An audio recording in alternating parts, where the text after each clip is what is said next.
A man was fatally shot by a stray bullet outside a grocery store in New Orleans' Central Business District. 43-year-old Brandon Montrell was shot around 4 p.m. while sitting in a car outside the Rouses grocery store when over a dozen shots were fired. Customers and store employees ran in to hide in the store's freezer and called the police.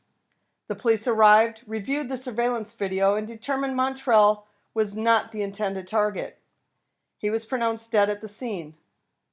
Mayor LaToya Cantrell was at the store shortly after the initial call to the police. The family of Montrell blames the political leaders for his death.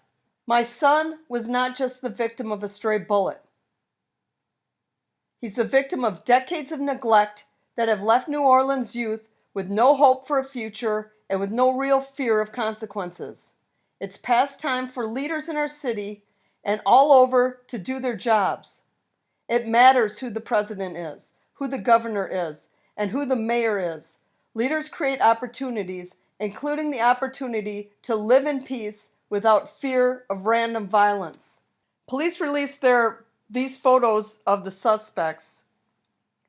Montrell was born in New Orleans, but moved away and became a professional comedian. He had recently moved to Los Angeles and was visiting his family for the holidays when he was killed. The family's attorney said, "Folks need to understand that what leads to horrors like this isn't greed, it isn't drugs, and it isn't violent tendencies.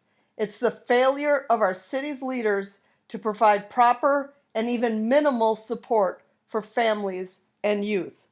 Murders in New Orleans have been on the rise for years, spiking in 2020 and again in 2022. Support this channel and pick yourself up some original crime-related apparel. Look for the link in the description.